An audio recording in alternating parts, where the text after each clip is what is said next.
Oh, hello everybody. I hope you're all doing well.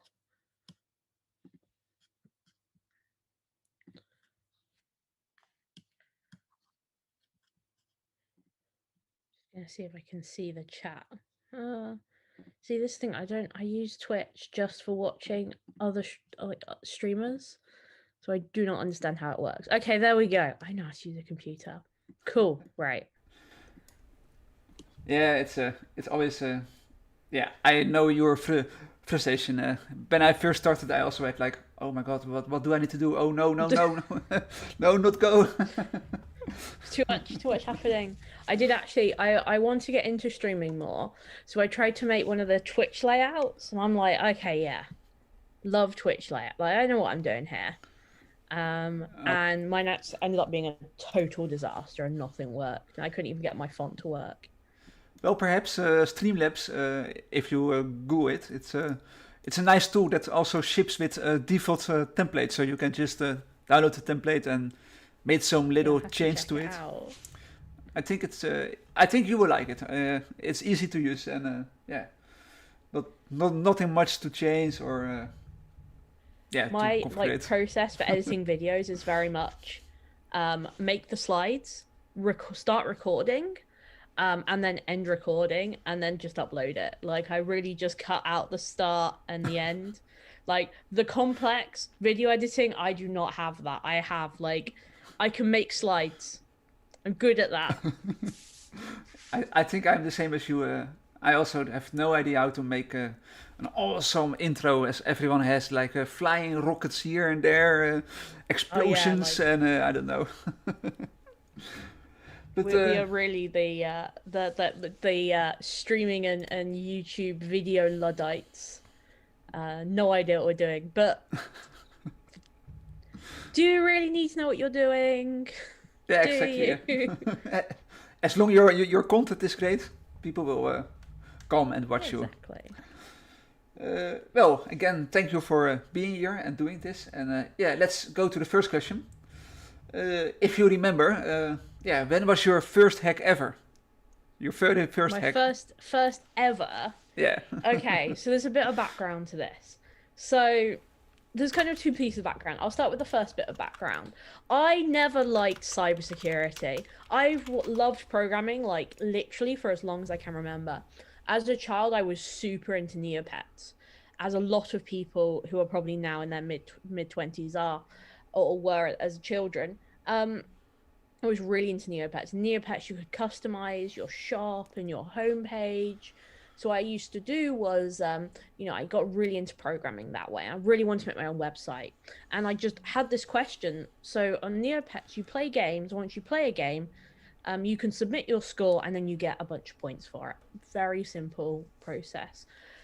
Um, and I just questioned, like, how did it know? How did it know what my score was? How did it know how to add that number to my Neo points? Like, how did it know to take things away when I bought it? How did this website know the interactivity I was doing on it? And that really sparked essentially my career. Um, like literally, I started programming. My dad bought me a C++ compiler for my birthday when I was, I think, 10. By the time I was 13, I was programming professionally. Like I started making websites for local businesses in my small little village. Um, and I loved computers. And then when I got to like 13, I was like, okay, yeah, this is my passion. This is what really excites me. And I finished school at 16, like most people in the UK do. We finish at 16, and you can choose whether or not you want to go do the more academic side or a vocational side. I picked the vocational side. I did even more programming, went to university, did even more programming, and really found a love of machine learning and kind of stats. And on my final year of university, the culmination of all these years of programming experience, I had a choice to a cybersecurity course. And I said, no, thank you. That sounds hard. I'm going to do another PHP course because I'm pretty good at PHP and I can pass that one. Cybersecurity is way too difficult for me. That's way too hard. I have no idea what I'm doing. So I ended up not taking it. And I literally was in a position where I was not interested in cybersecurity. So finished university, got a job, Realized 6 months in that I hated my job and I desperately wanted to quit my job, applied for a PhD, and I wanted to quit my job in like December, November. So by this point, PhD applications had already like happened. So I had the choice of like three PhDs. I got rejected by two and accepted by the other one. And I was like, no, I hate my job. I'm quitting. I'm done. I'm done. I'm doing my PhD. I don't care. Cybersecurity it is. Fine, whatever. Um, so yeah, I started doing a PhD in kind of machine learning and cybersecurity. And I was not interested in cybersecurity. It was just this means to an end for me. So from all of that, when I was in my second year of my PhD, I'd gotten a little bit more interest in cybersecurity. When I say a little bit more interested, I meant that I read the bare minimum to complete my PhD. But that was still more than I'd ever done. So I have friends who at university were definitely interested in cybersecurity. 100%. They loved it. It was their passion.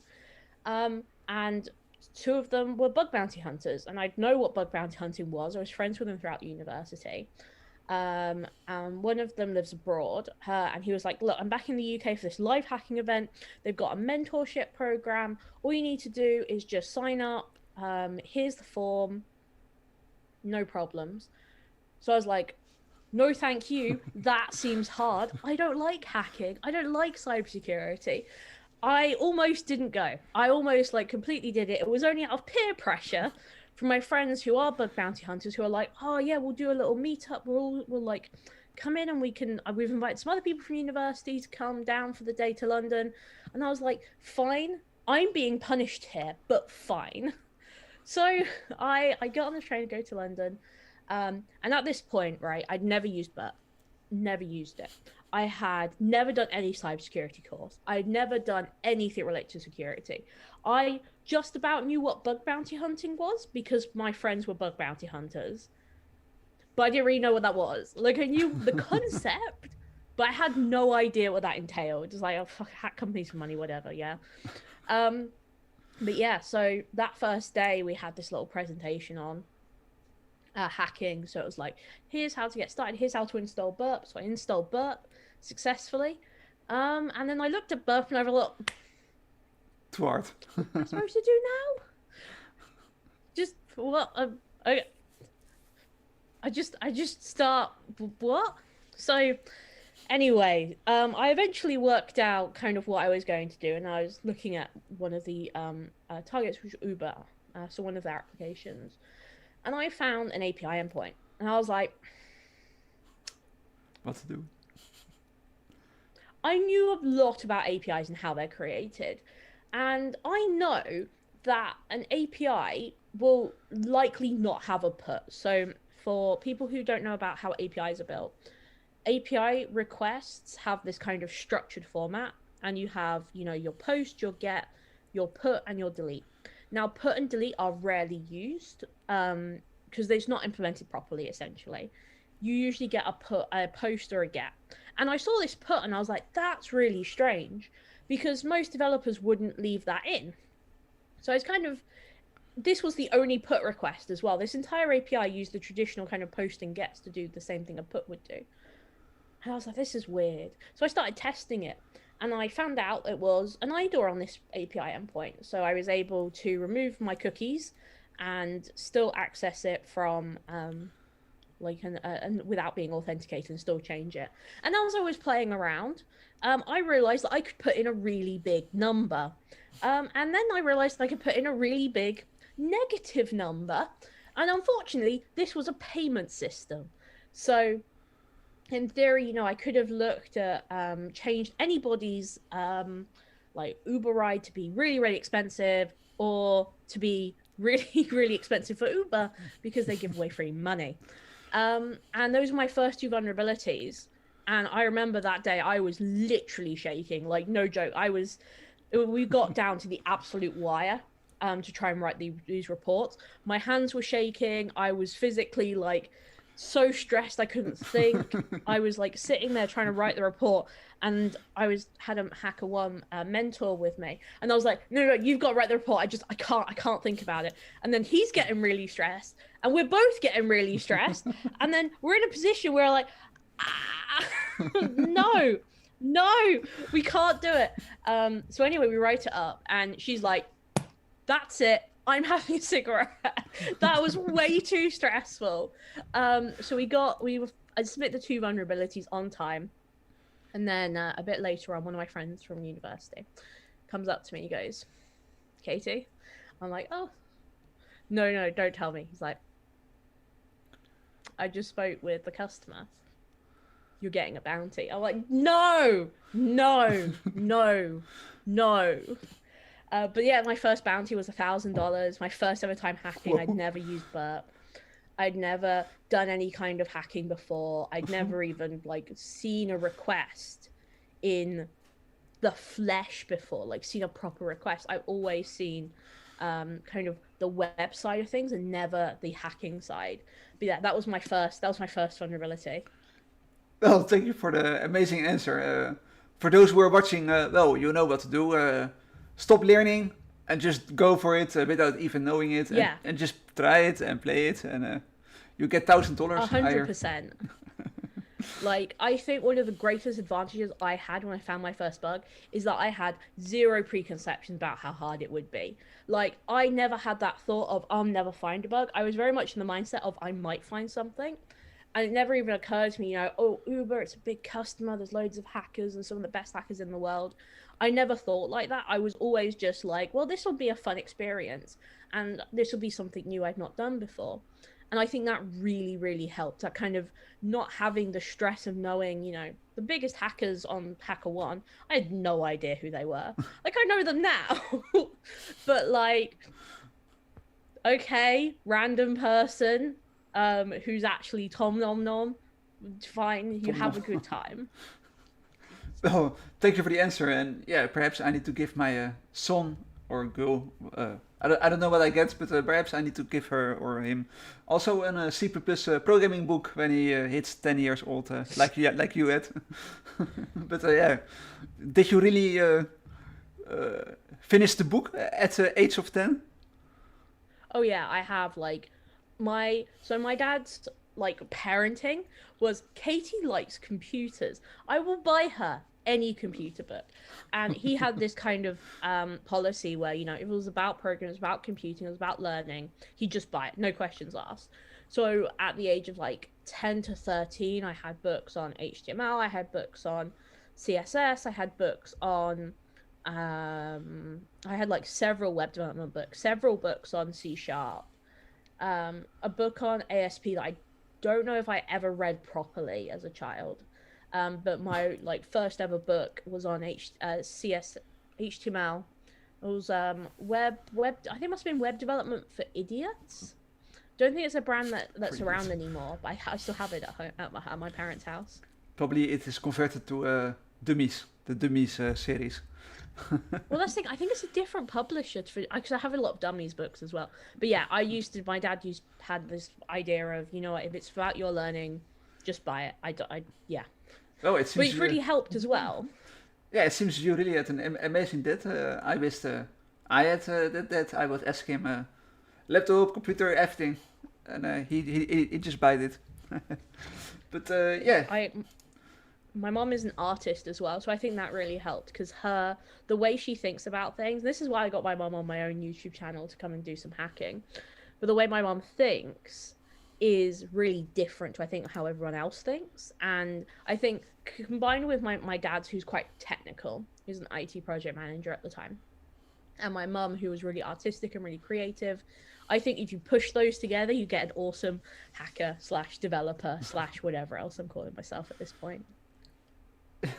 Well, thank you for answering that question. And yeah, my second question, you already answered it in your first answer, but let me just ask it. Yeah, did you went to college? Yeah, you already said you get a lot of PhDs, so yeah. So yeah, I have a degree in computer science, bachelor's degree in computer science, and a PhD in defense and security is basically cybersecurity. Did you also, during one of your studies, hack accidentally or on purpose something in the school, or one of your friends No, or classmates?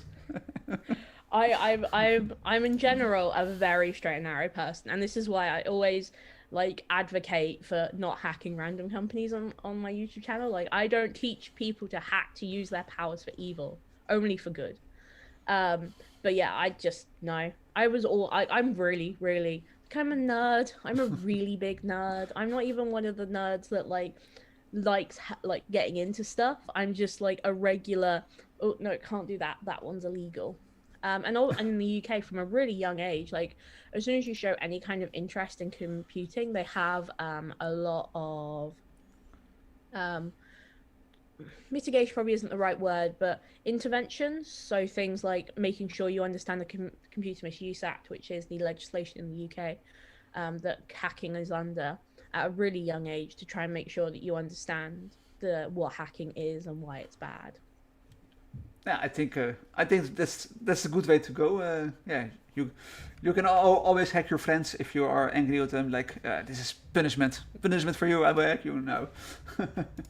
Yeah, but thank you for answering that question. Yeah, you also answered the next one in question one. But yeah, when did you knew you wanted to join the infosec field? So at which age So or which actually, moment? the answer is different. So I came back from that first HackerOne live event in London, and I came back home because I took the train home, and it was really late at night. And my partner picked me up from the train station, and I told him the day I'd had, and I was like, "It's a total fluke, total fluke. Like this is just luck. I didn't do anything. Anyone could have done this. Um, it was complete luck." So a few days go by, maybe like a week or so, I get email in my inbox. It's from HackerOne. Do you want to come to Vegas? Do you want to go to DEF CON? And they're paying for the travel and the hotel. All I need to do is pay for my subsistence, so like food and drink. And I'd never been to Vegas, never been to DEF CON. Obviously, I didn't like hacking. And one of my lab mates, actually, so somebody I worked with, actually was going to DEF CON. I was like, well, she's going to be at DEF CON. It's free. Yeah. So I took the HackerOne up on their offer to go to their next live event, which was in Vegas. So at this point, I was convinced that this was a complete fluke, absolute fluke. Like this was not something I was good at. So I went to the live hacking event in Vegas, and I found two more vulnerabilities. One of them in like less than 10 minutes. Um, And at that point, I was like, okay, I can start to see the trend here. I might actually be quite good at this. And that was the same event where I actually decided to start making YouTube videos as well, because I was on the mentee program. Because again, I didn't actually know what I was doing. Very much no idea what I was doing. I was on the mentee program, so a bunch of other people had never used Burp before. And I realized when I was there that Burp was really hard to use, but I felt more confident in it just because I knew what the tabs were. So I sat down with all the mentees at this HackerOne live event, and I kind of took on the mentor role myself. I was like, okay, this is what this tab does, and this is what this tab does, and this is what this tab does. And this is how you can use it, and this is how you can use this one, and here's how you should be using it. And here's some stuff to look for. And they found that really useful and helpful. So I came back from Vegas and I was like, I think that's going to be useful for way more people because Burp is completely overwhelming. It's only because of experimentation and luck that I knew what I was doing with it. So I made a video about Burp, and at that point I realized how much of an impact it had on people. So not only was I good at this, like I didn't really know what I was doing, but I knew that I was good at it. I also knew that I could make an impact with my work, that there was people who I understood better what they needed because I was still a beginner myself, and I started making YouTube videos. And at that point, that was really when I think it was Christmas when I decided, okay, yeah, infosec and this kind of thing is what I want to do. No, it's really an interesting story. how you ended up. Yeah, first you hate hacking, or yeah, not hate, but yeah, you didn't like it, and then slowly you, yeah, you roll into the infosec field, and yeah, you are now where you are now, and yeah, you have a great YouTube channel that many people are watching, and you explain things very clear, or to me it is very clear. I don't know how others will see, but yeah, you have really I think I'm making a good impact, and yeah. that's I think the best part about running a YouTube channel. And I guess maybe you see it through your streams as well, that when somebody tells you that really helped me or that made me understand that better, that is what gives me the motivation to keep going. It's not like money, it's not like fame or followers or whatever. It is solely knowing that I can impact people, the like, and know that even I'm making kind of, in my mind, quite small pieces of content. There might be an hour of my time out of a week, which is what, 149 hours of working You just a week. calculated it, or Yeah, I mean, for me, that's nothing, right? That's very, very small. But knowing that people have found their first bugs because of me, knowing that people just understand the concept better, knowing that people have read something and they're like, oh, that was really useful because I'm working on this for like school. That means so much to me. Like it really, really does keep like give me the motivation to keep going. yeah, I totally know what you mean. It's I also yeah are getting excited when I hear people saying, yeah, thank you for the interview, or thank you for the session. It was great. Yeah, that keeps you inspiring to continue and yeah, do what you love to do, share knowledge and yeah, help others. Yeah, it's really great that they should do that, and yeah, of course, keep doing Mm-hmm. it. For my next question, yeah, we are going to dive a little bit deeper in the bug bounty part. Now, we all know that you are a bug bounty, probably, who's watching. Yeah, can you tell us more about yeah, what is bug bounty and how do you approach it? And yeah, do you follow a specific methodology when you approach some target or company? So bug bounty is kind of new in terms of infosec. Um, well, fairly new, I guess. So the concept is you find vulnerabilities in people's software and then they pay you for them. That's the core concept. So you might have heard something like responsible disclosure. It is that, but you get paid for it. Companies have to set up their own bug bounty programs. They have like budgets and they set what the scope is, and then they set how much they'll pay for the severity of the vulnerability, and they kind of have a what you might call like a transaction with a bug bounty platform, and they have an agreement there with what they want people to hack and how much they're going to pay for it. And what I do is I find those vulnerabilities. So in terms of what I like to hack, which I think is a good place to start, I really like hacking APIs. So as a developer, kind of I think the main advantage of like learning software engineering and software development before you start bug bounty is you can kind of see through the page. So when I look at a web page, I can kind of think about the infrastructure behind it. I don't see a page and see like an input box. I'm thinking, okay, input box, that will go to the database. The database will then power this, and I can kind of think about all the little pieces that go together. So usually, because in bug bounty, you don't really know. You get a website address and you're like, okay, hack this.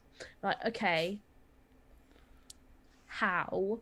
And I think being a developer gives you that insight of going, okay, this is how I would program it. You could be totally wrong because you might make mistakes that like developer like other developers would never make. And sometimes you can be completely correct because you knew the mistakes the developers were going to make because you'd already made them. And maybe you'd ship code that has vulnerabilities in it.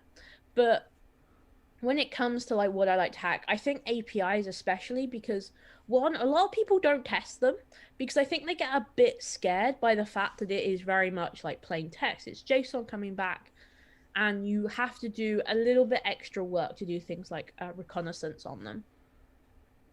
So I really like them because they're closer to code and I can kind of understand the infrastructure a bit better. Also, I found a lot of vulnerabilities in APIs, and at this point, I'm convinced that every API I look at has 1,000 vulnerabilities. So I really like API hacking, and my favorite vulnerabilities are all things like IDORs, business logic errors. I very much go for what a lot of people might consider like low hanging fruit. But because I think I have quite a good methodology, I can find vulnerabilities fairly quickly. So even though each bug may only be worth, I say only, it's a lot of money, $1,000, right, for one vulnerability. Yeah, it's a lot. Um, if you find like 10 of them, you found essentially a single RCE. And depending on how quickly you can find that, like it might be worth it to go for these kind of low hanging fruit, as it were, instead of the high profile vulnerabilities. But because I am not that smart, I'm going to tell you how I do it. So my methodology is very much one, chaotic good. That would be my alignment in D&D, because what I tend to do is just press buttons randomly. I want to fill my burp with as many things I can see, like as many URLs. I want to see every single page of that functionality. I then look at that and map that to what I've actually been doing. So if you think about like ordering an Uber, for example, you order an Uber, you get out your phone, you type in the address, you press OK. There's a lot of API calls that happen during that process, because it will have to find the address, it will change the map potentially, it will also have a different API call from when you've said yes, I'd like to travel, to when a driver actually accepts it, to they're on their way. And those are all different API calls. So there's quite a lot of API calls that go into one piece of functionality. So my first task is really to look at what functionality is being called by what APIs, or any in general any kind of URLs, endpoints. So from that, what I do is I go very much methodically. So I want to test for the CRUD functionality: create, read, update, delete.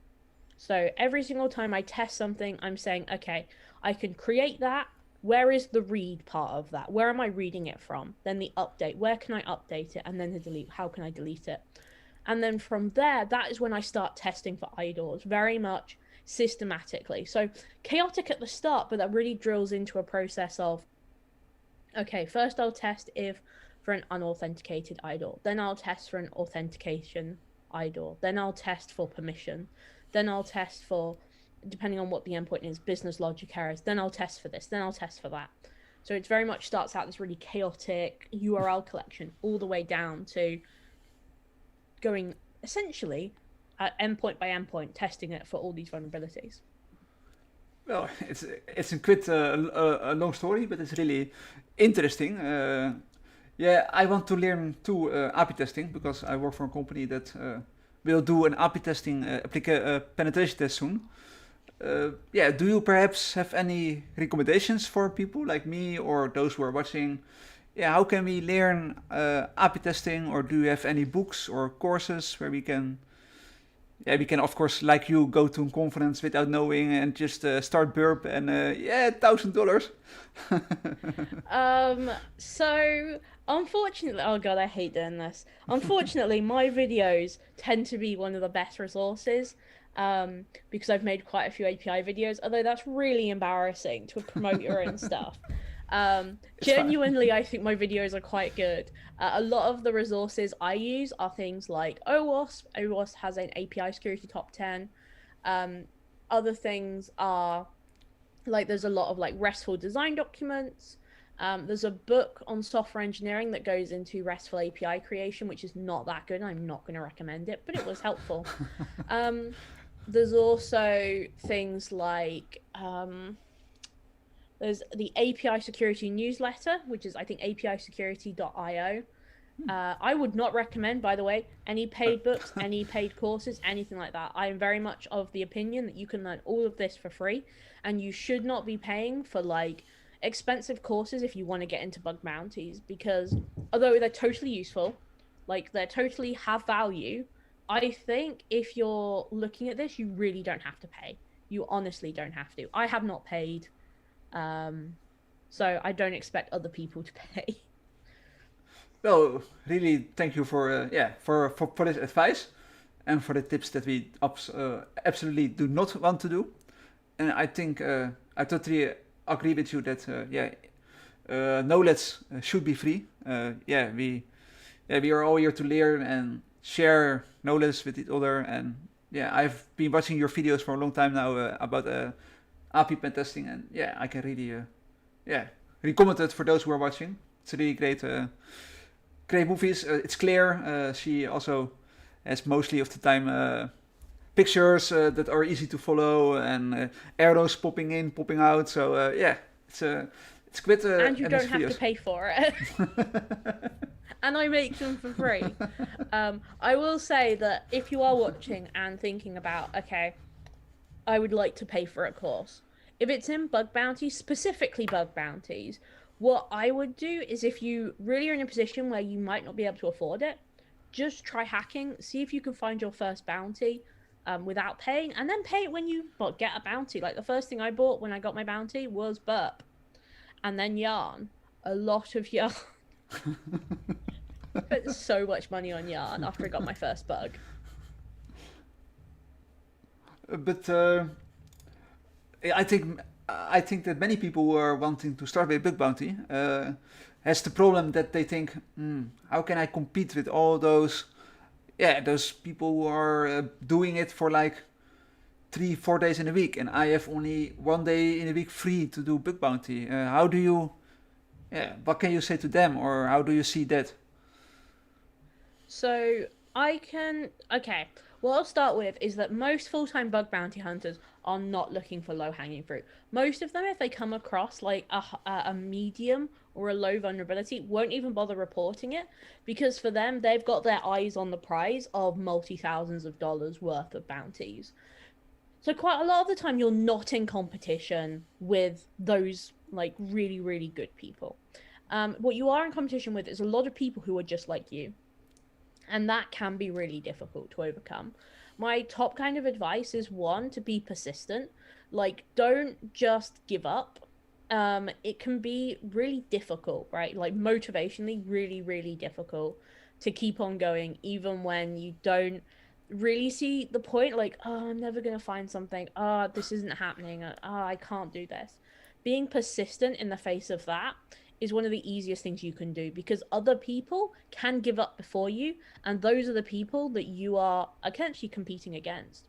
My second point is to immerse yourself. It's like learning a language. Like, don't just be in a position where you watch my videos only, for example. Be in a position where, you have like Twitter, you have a curated Infosec stream, you're reading write-ups, you're listening to streams like this. You're watching my content, you're watching other creators like Rat or Farah, who also make bug bounty focused content. You want to put yourself in a position where you are basically only consuming security media. Not because it's boring. You should have a genuine passion for this stuff, and it should genuinely interest you.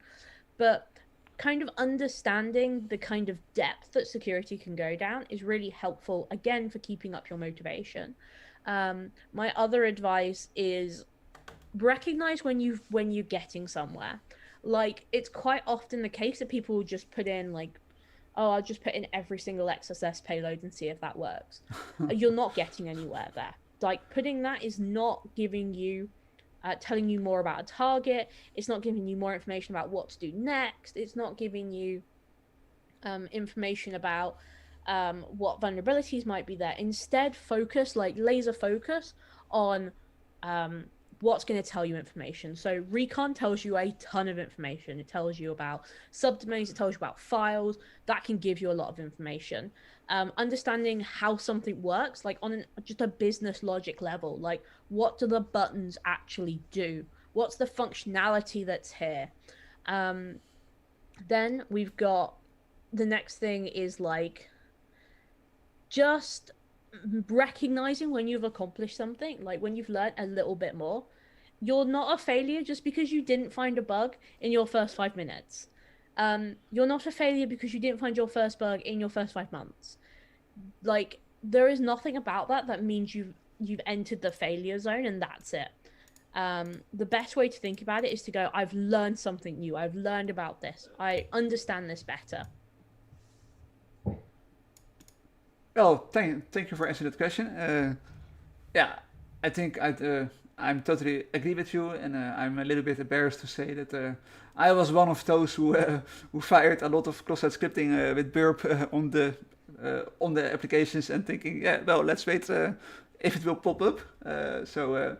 But But then you learned a lot. You probably learned how to use burp from that. And it's recognizing when what you think is a failure is actually a success that can really keep you motivated, even when you have to look deep into an application.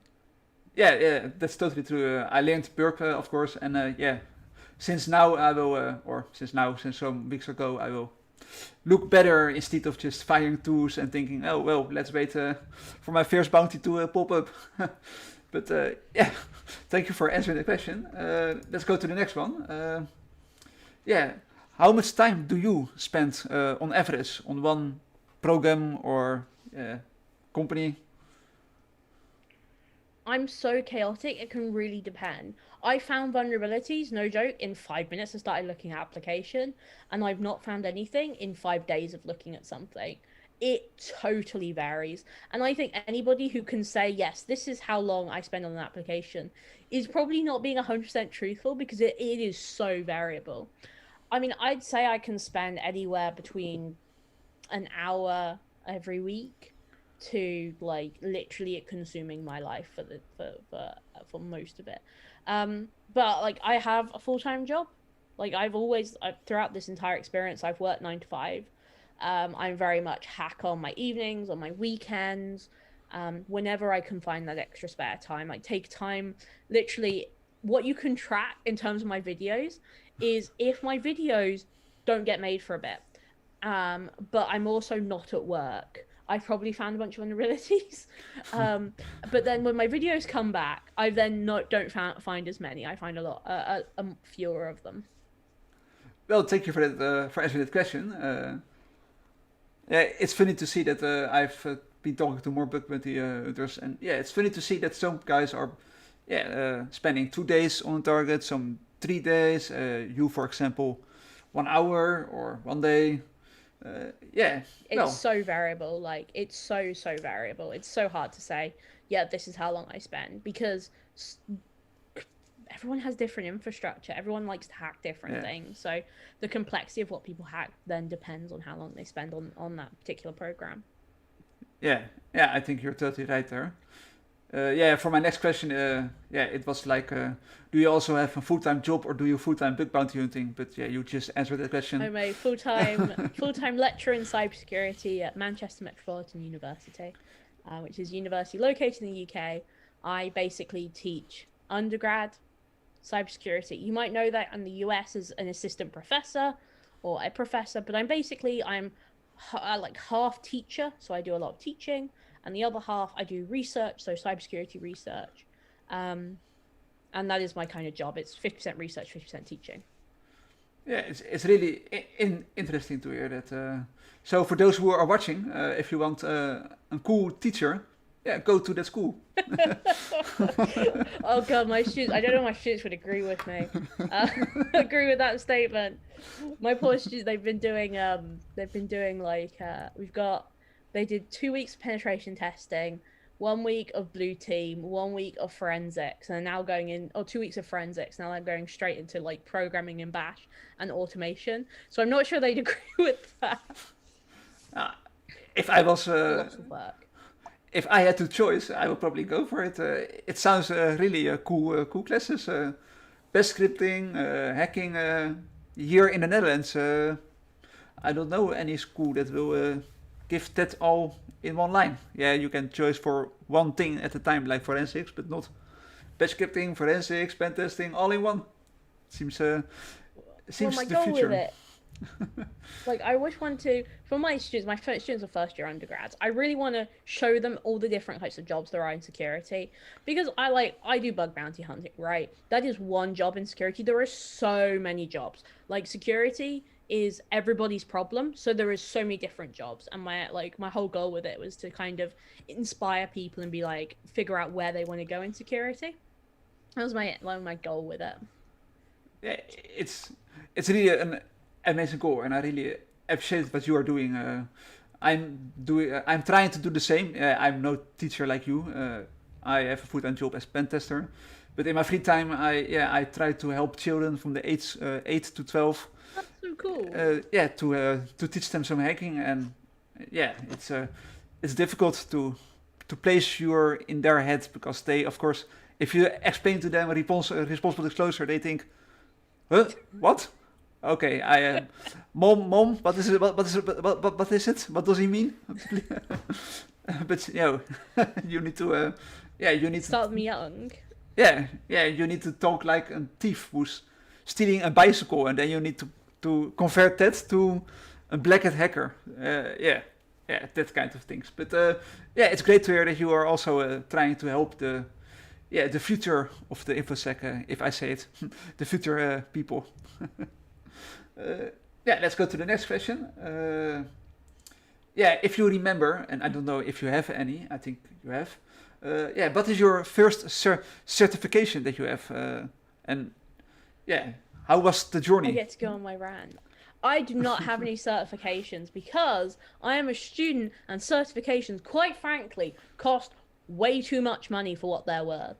Like, the OSCP is thousands of dollars. Like, how does anyone afford that if your employer isn't paying for it? So I have no certifications apart from a degree, which I have a loan for. So I have a student loan that I have to pay, and my PhD was free because that's how PhDs work. You get funded by an external to do a research project, and they pay for your PhD and then your salary on top of that. But I don't have a certification because I do think that they're just too expensive. And I think it's really it makes me quite angry to know that companies are like really insistent on people having certifications, especially for junior roles, when there is no way someone who's like 18, who's just finished school, can afford something like the OSCP. Even if they're very, very good at penetration testing, it doesn't matter because it is completely out of your price range. Yeah, I think I totally understand your point, and I totally agree on it. I am just lucky that I found a company who paid for it, but no way I could. I think I could pay it for my own that's how money. people do it. It's for those who are in college, like students, they work part time, so they do not earn a lot. They can probably not spend $14,000. And I mean, it's even worse when you think about, a lot of people follow me who are in India. Like, even in the UK, $1,000 is a lot, but that's maybe your rent. It's someone like in India, that is like that's extortionate for them. That's nothing that people can afford unless they are very, very wealthy. And most people get into cybersecurity or want to get into cybersecurity because there is a lot of job opportunities. There's a lot of opportunities to get paid good money, especially in countries like India. So I think it's just totally exploitive sometimes against like the difference between like what the West pays and then what people in India pay. There you have another point. I think you're totally right there. And it also depends on the person. I think some people like that the course will take you what you need to do. Then you just dive in the wild and think, okay, what shall I do now? What do I need to watch? But yeah, well, thank you for answering that question. Let's go to the following one. How do you manage your time between your full-time job, like teacher, and making content for your YouTube channel, and spending time on bug bounty hunting, and perhaps you also do some hobbies besides this? I don't know, music or something. I have to be extremely focused. So I think I can share this. Maybe share a more typical month. I have like a ton of stuff I have to do every day. So it's probably not too bad. But what I use a combination of a few things. So this is October, to give you an idea of like how full my calendar gets. In October, I basically have an event almost every single day. And I had a ton of tasks to do. I had a ton of everything. Like my PhD was coming up, and I was working on my thesis. So how I stay organized is, number one, I keep a daily record of what I've done, even if that's a sentence, right? I always keep a a journal of what I did that day and kind of summarize what I was thinking.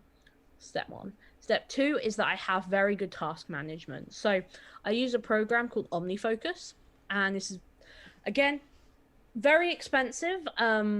But I already had a subscription because I paid for it when I first started my PhD.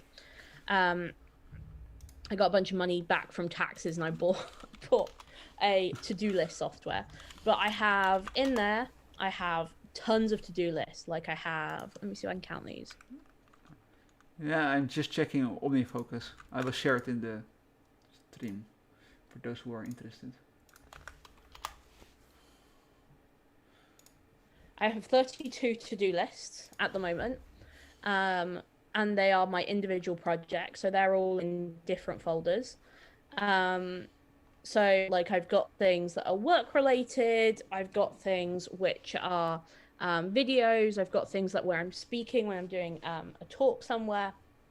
So I have a project, like a to-do list for each one of those.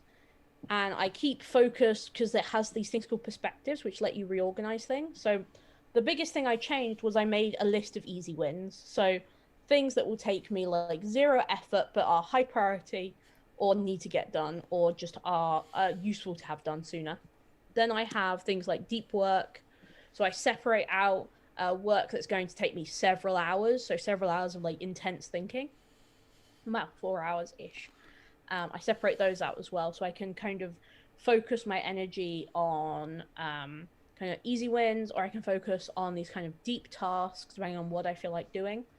I used to use a system called autofocus, which is a system where you basically write out one big to-do list and you pick which projects you want to do. Unfortunately, it got really intense because I have so much stuff to do that I just couldn't end up working from it. So I use OmniFocus now, and there's tons of other applications that can do what OmniFocus does. Todoist is one, but honestly, Notebook, like separate the notebook into sections depending on how many projects you have, or get a ring binder, and then just when you have a new project, that is your new to-do list. So then just add like a little tab to it. But yeah, so my to-do list has and then I can focus in depending on if I'm doing work or if I'm doing what I call hustle, which is everything hacking, YouTube, speaking is all hustle work, and then work is like professional work, my PhD or my actual job, like lecturing. Yeah. And yeah, from that is my like focus system. On top of that, Oh, yo. I then am very visual learner, so I have a ton of mind maps and notebooks. I mainly use my iPad for it, and I have these big mind maps that have tons of information on. I can actually share one of those. Oh, guys, here it comes. Prepare for impact. So there we go. Oh, here it comes. So that is the Holy. kind of scale I work on. It So does I remind can me do- of reverse engineering when I look at IDA Pro or something. So yeah, that is the entire thing. I have a bunch of these files. They're stored as vectors as well, so you can export them and they look really nice. But yeah, I work that every single video has one of those like really big mind maps. I have my maps on like stuff I'm learning. I have my maps on stuff I'm interested in. I have my maps on like to-do list items. So yeah, that is how I stay organized. Well, it's really interesting, especially the mind map. As I already told you, it does remind me of IDA Pro or Guidra when I'm doing reverse engineering, all those things that I need to follow. But yeah, if it helps for you, then of course just keep doing it. And yeah, you need to do what helps, of course. Autofocus or OmniFocus, I've never heard of it, but yeah, perhaps I will look at it. It's Mac only, but it's a series. It's like based on a book called Getting Things Done: The Art of Stress Free Productivity, which is a book I actually recommend not to read, to flip through. Like borrow somebody else's copy or go to a library and pick it up. It's not worth buying.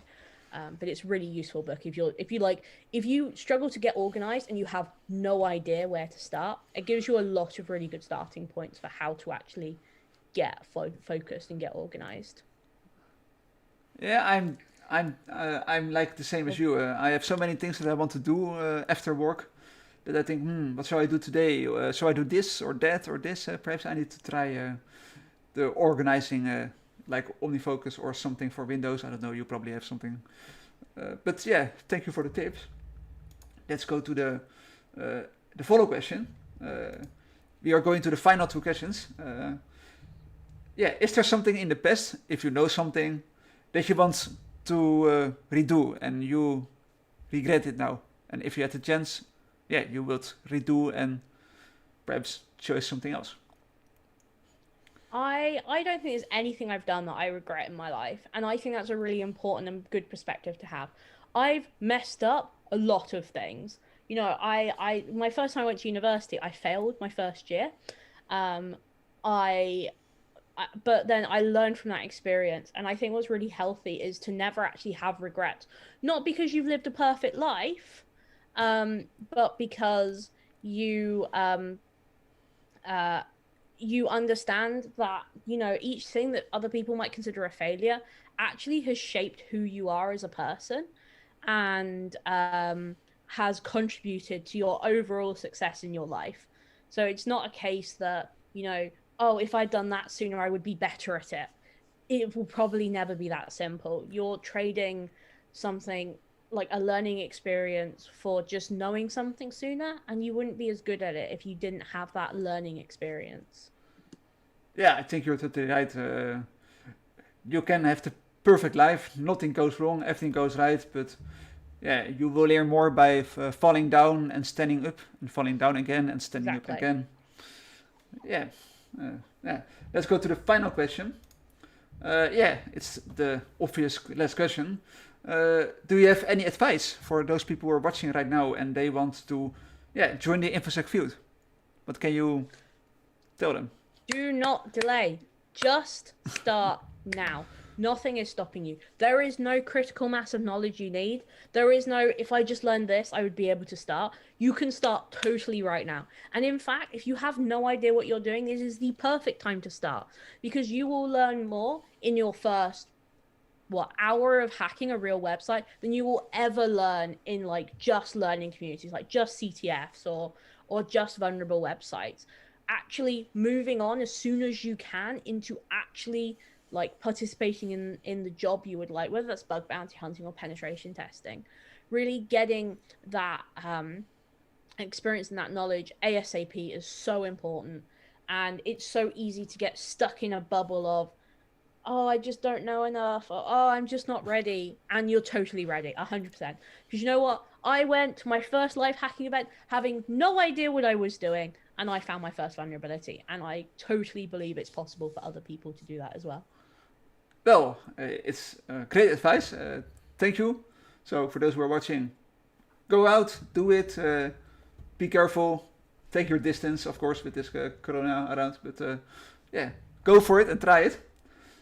Definitely. Now we have arrived at the 5 questions of shame. Those who have been watching multiple times, they all know it. So here we go. The first question: which hero will you be? You can choose any hero you want from movies, comics, shows, whatever you want. Sherlock Holmes.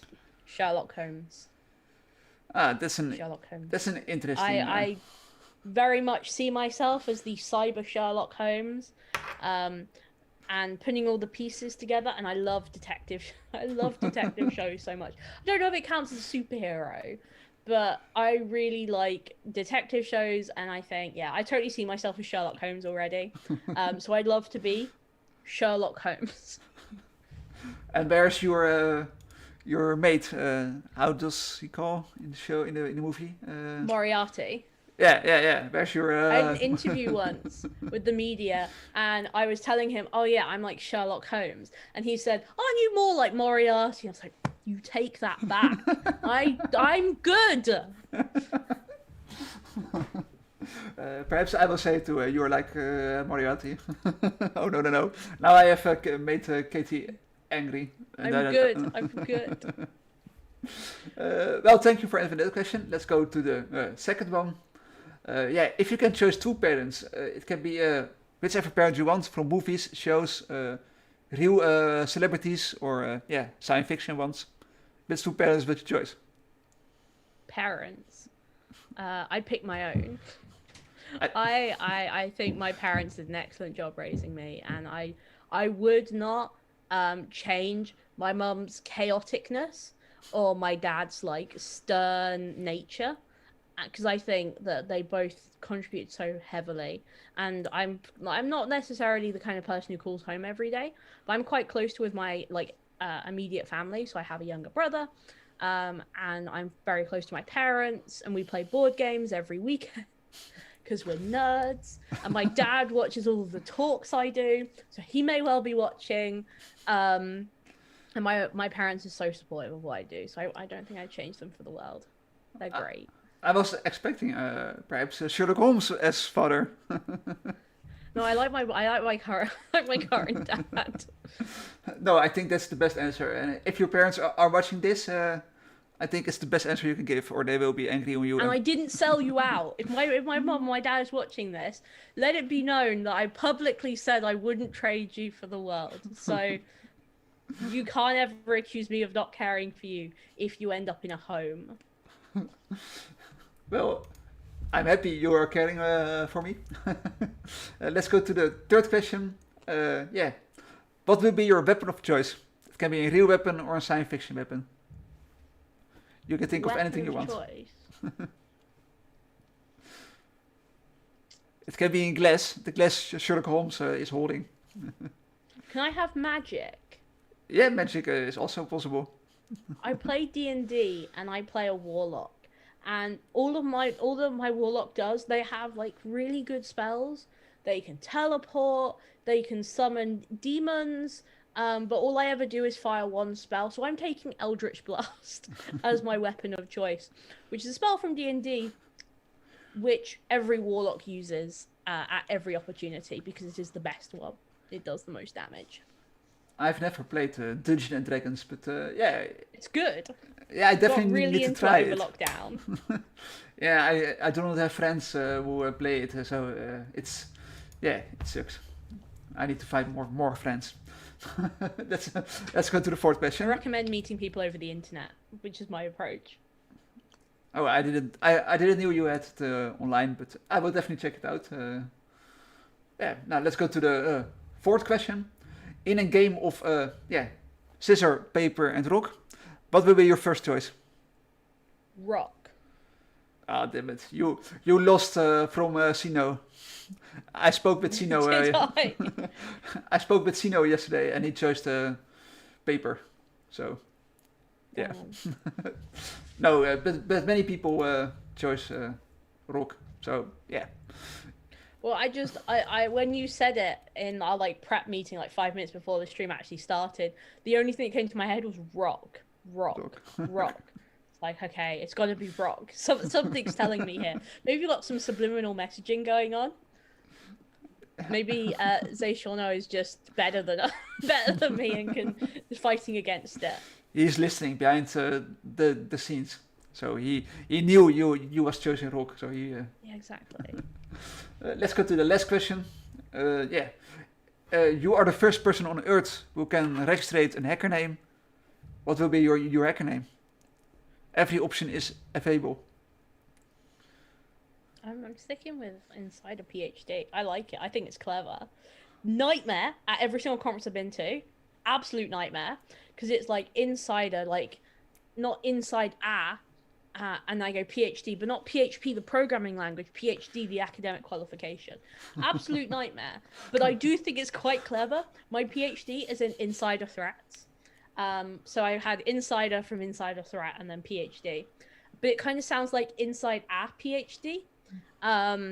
Also, I've got a lot of stuff printed with like my username on it.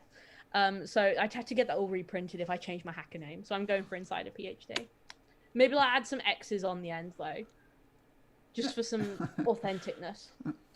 Yeah, I think that's the only valid answer for this one. Be happy with your name, of course. I am done with the questions from my side. So let me check the chat from the stream if there are some questions. I believe I saw some. Yes, here I have the first one.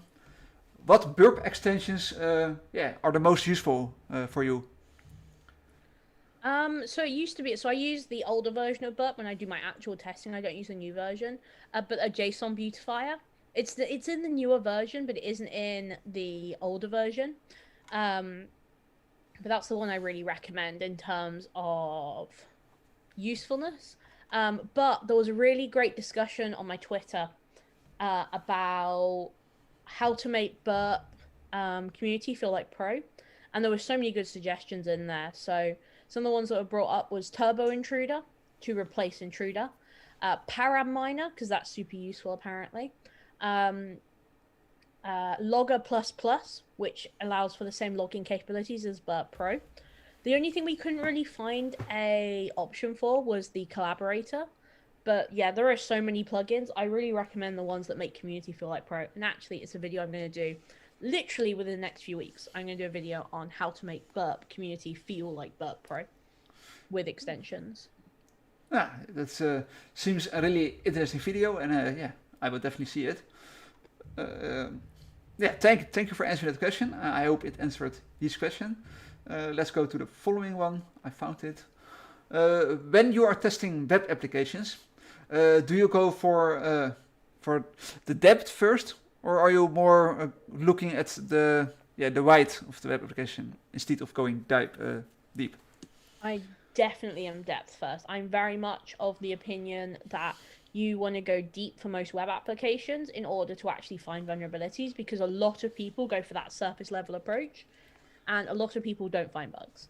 So my suggestion is always depth first, though it's going to completely depend on what you like hacking.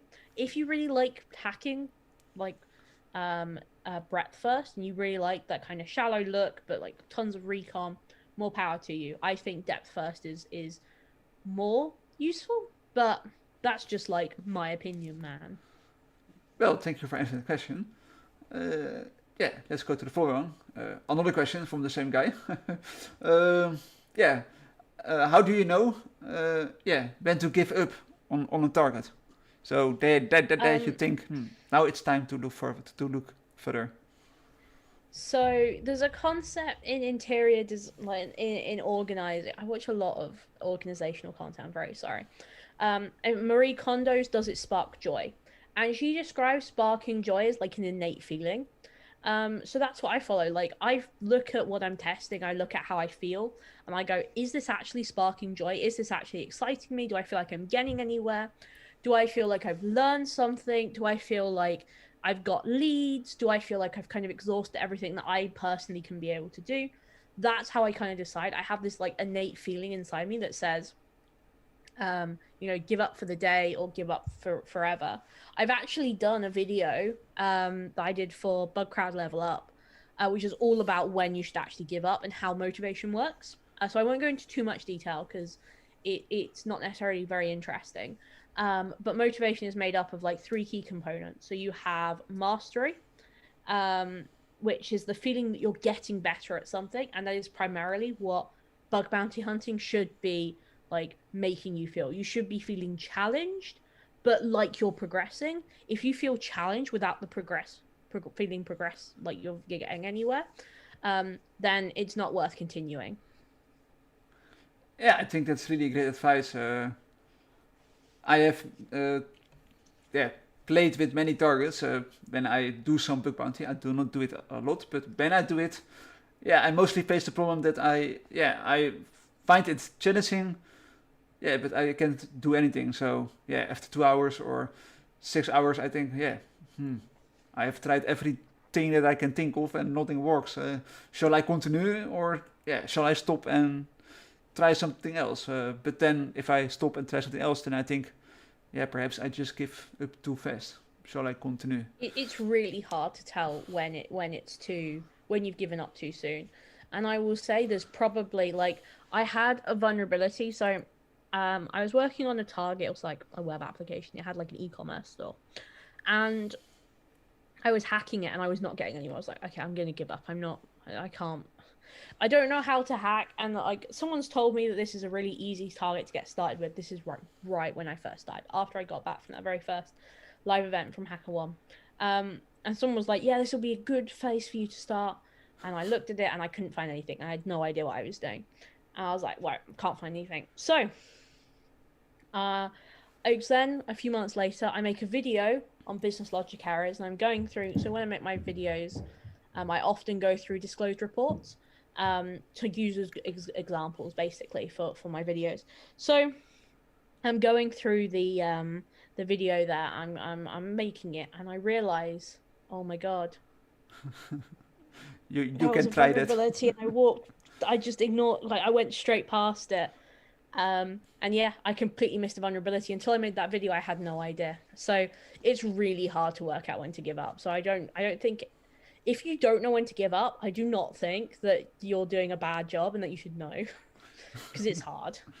Yeah, it's bug bounty is definitely it's definitely hard once you start with target, or yeah, it's your first time bug bounty Mm-hmm. hunting. Thank you for answering that question.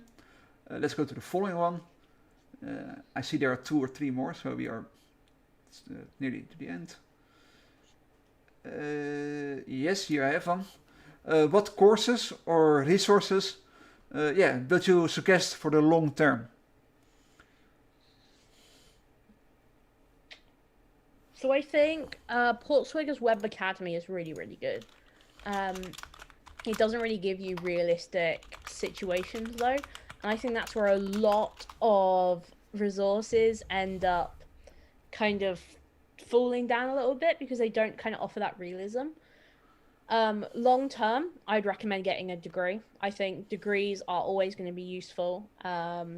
Because not necessarily because they're like you learn a lot. You meet a lot of different people at university, like people you wouldn't normally have met. And I think that's really useful, especially for your career. Like I learned about bug bounty in university because I knew people who are bug bounty hunters who I spoke to regularly from uni. Um, and I also think getting that piece of paper that says degree can be really, really useful. Again, it's just something where I think it's useful, and a lot of countries will have things like, in the case of the UK, we have a student loan system. Other countries, university is much, much cheaper. Um, in other countries, there are other ways like scholarships that you might have access to, and I think that's a little bit more accessible than sometimes I think certifications are. Even though a university degree might be more expensive, I think that there's way more help to get one. So I think a degree is always good. Anytime you meet people that just you wouldn't normally meet, I think is really useful for like your long-term growth. Other resources, I'd really recommend learning to program. If you want to get into bug bounty hunting, I think learning to program, learning how the web works is really useful long term, and whatever resources you choose to do that, whether that is making websites and just learning practically, whether that is following some kind of formal course. I know free code camp is always very popular.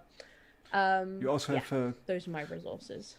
Code Academy. I always speak it wrong, I know, but Code Academy, you also have that one.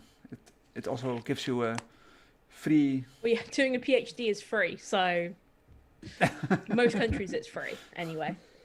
Uh, it's always funny to hear that. I have spoken with many people interviewed, and yeah, some people say, yeah, college is not needed. You can better do without. And some people all say, yeah, you can have college. It's better. So yeah, it's nice to I mean, hear. I think Oh yeah, yeah, college, I think, is a personal choice people make, yeah, whether or not exactly. you want to go. Yeah, exactly. But I do think it is useful for making those connections with people and like building up your network. Though I completely understand it is prohibitively expensive in some countries. And like in places like the US, I know it's incredibly expensive, especially, getting student loans can basically cripple you in debt. Yeah. So I know it's prohibitively expensive for a lot of people. That's why I say, you can learn this all for free. There is nothing that says you have to go get a degree. You have to go get a certification. Especially in bug bounty hunting, you can just learn it all for free. In something like penetration testing, you can learn quite a lot on your own and then move to an employer where your employer might sponsor you through a degree or buy it into a Yeah. certification. Or there are really good, especially if you are minorities in tech, there are some really good programs out there that can help you out. So things like WOSEC for women in security is one that immediately pops to mind. the Diana Initiative as well, who run scholarships. Sorry, and DEF CON has a scholarship. Oh, Black Hat has a scholarship. Yeah, Black Hat has a scholarship for Yeah, students. yeah. I So I tried Black Hats, but they refused me, sadly. But yeah, I already see in the comments a hacker saying, yeah, they are lodging in American about the college. Yeah, it is it's really unfortunate. expensive there. And yeah, as you said, it's an opinion and a choice. Yeah, Of it course, literally it it's not is needed. just my opinion. Like whether or not you put stakes in my opinion is completely up to you. You don't have to put any stakes in what I'm saying. Yeah, but I think it's just yeah. So some people love the college, and some people yeah, they prefer I not. think it was an amazing experience for me personally. Like I do think Yeah, that I also went. I Oh, yeah, I no regrets also. for doing a degree. Yeah, no, I'm totally right with you. I just finished my college last week, Oh, nice! and Congratulations. yeah, thank you. And yeah, as you said, without college, I do not think I would choose this path, and I will not have made the friends that I have now. And yeah, my school paid for yeah, they did not pay for OSP, but they gave me the chance to do OSP. So without them, yeah, I probably didn't have OSP right now because yeah, I could never pay for it, as you said, $14,000. Yeah, without a full-time job. So yeah, Hmm. yeah, I'm happy with the choice, but yeah, I can also understand that some people say I prefer not college because yeah, I don't like being on time and exams and yeah, etc. etc. etc. But yeah, it's your own choice, of course. So, but yeah, I think we are at the end of this question answer session. I do not see any new questions popping up. I already asked in the chat if there are more questions, but no, I can't find any more questions. Well, if anyone has any questions or they think about something later on, you're always welcome to either ping me on Twitter at InsiderPhD, or you can join my Discord, which I can already see people from my Discord in the chat. But it is insiderphd.dev/Discord, and it's in all my video descriptions. You can Google me, Insider PhD, Insider as in insider threat, and PhD, not PHP, as in PhD, the academic qualification. But I understand if you write Insider PhD, it will also work. Or my full name, Katie Paxton Fair. All works. It's very nice to be Googleable now. But yeah, I'm happy to answer any more questions if people have them after the stream. Yeah, I am googling insider PHP, but I can't find any user with that name. So you can't get wrong with that name, even if you accidentally entered inside PHP. I think you will not find any user with that name. But yeah, yeah. Thank you for this amazing session, and yeah, for those who are looking for a CTF, Misco is building a CTF that will be running for 24 hours, 7 days a week. So I will share the link in the chat for those who are interested. And yeah, I want to thank you for being here. Thank you very much for having me. I hope you you enjoyed the talk and enjoyed the questions. And, yeah, it's great fun. And you live in the UK, so you are probably 1 hour ahead of here in the Netherlands. So yeah. I'm going to go to have some dinner. Yeah, that's exactly what I want to say. Yeah, have a nice dinner and yeah, enjoy your weekend. You probably have a lot of plans in your weekend, as we saw on your scheduler. So we won't bother you anymore. Well, it was nice to speak to you all. Goodbye, everyone from chat. Thank you very much for having me. Yeah, bye, everyone. Yeah, everyone, thank you for watching. It was a great session, and I will be back in 30 minutes to just do some hacking and stuff. And Katie will have a nice dinner. So, and you guys, whatever you're going to do, have a nice weekend or nice evening, morning, afternoon, whatever. So, see you all. Bye bye. Bye.